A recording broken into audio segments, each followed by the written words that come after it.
مہمان کا رزق ایک سچا واقعہ بیان کیا جاتا ہے کہ کسی گاؤں میں ایک صاحب کا اپنی بیوی سے جھگڑا ہو گیا۔ ابھی جھگڑا ختم نہیں ہوا تھا کہ اس سنا میں ان کے گھر مہمان آ گیا۔ خاوند نے اسے اپنی بیٹھک میں بٹھا دیا اور بیوی سے کہا کہ فلاں رشتہ دار مہمان آیا ہے، اس کے لیے کھانا بنا لو۔ وہ غصے میں تھی، کہنے لگی نہ تمہارے لیے کھانا ہے نہ تمہارے مہمان کے لیے۔ وہ بڑا پریشان ہوا کہ لڑائی تو ہماری اپنی ہے، اگر رشتہ دار کو اس بات کا پتہ چل گیا تو خواہ مخواہ خاندان میں بات ہوگی اور خواری الگ سے ہوگی، لہٰذا خاموشی سے آ کر مہمان کے پاس چپ چاپ بیٹھ گیا۔ اتنے میں اسے خیال آ گیا کہ چلو، بیوی اگر روٹی نہیں پکا دیتی تو سامنے والے ہمارے ہمسائے بہت ہی اچھے لوگ ہیں، میں انہیں ایک مہمان کا کھانا کھانے کے لیے کہہ دیتا ہوں۔ چنانچہ وہ ان کے پاس گیا اور کہنے لگا کہ بیوی کی طبیعت آج کچھ خراب ہے، لہٰذا آپ ہمارے مہمان کے لیے کھانے کا انتظام کر دیں۔ انہوں نے کہا ٹھیک ہے۔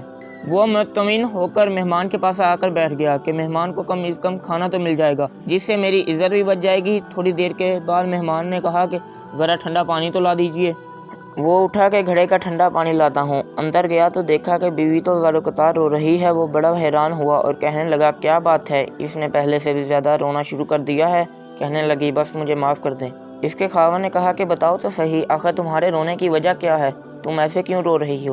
بیوی نے کہا پہلے مجھے معاف کر دیں، پھر میں آپ کو اپنی بات سناؤں گی۔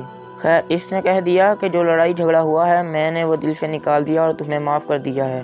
پھر وہ کہنے لگی کہ جب آپ نے آ کر مہمان کے بارے میں بتایا اور میں نے کہہ دیا کہ نہ تمہارے لیے کچھ پکے گا اور نہ ہی تمہارے مہمان کے لیے کچھ پکے گا، تو آپ چلے گئے، مگر میں نے دل میں سوچا کہ لڑائی تو میری اور آپ کی ہے اور یہ مہمان رشتہ دار ہے، ہمیں اس کے سامنے اپنے جھگڑے کی پول نہیں کھولنا چاہیے۔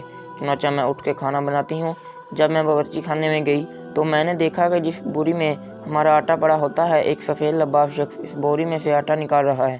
میں یہ منظر دیکھ کر سہم سی گئی۔ وہ مجھے کہنے لگا کہ اے خاتون پریشان نہ ہو، یہ تمہارے مہمان کا حصہ تھا جو تمہارے آٹے میں شامل تھا۔ اب چون کا یہ ہمسائے کے گھر میں پکنا ہے، اس لیے وہی آٹا لینے کے لیے میں یہاں آیا ہوں۔ اس واقعے سے ثابت ہوتا ہے کہ مہمان بعد میں آتا ہے جبکہ اللہ تعالیٰ اس کا رزق پہلے بھیج دیتا ہے۔ یہ واقعہ کتاب خطبات فقیہ سے ماخوذ کیا گیا۔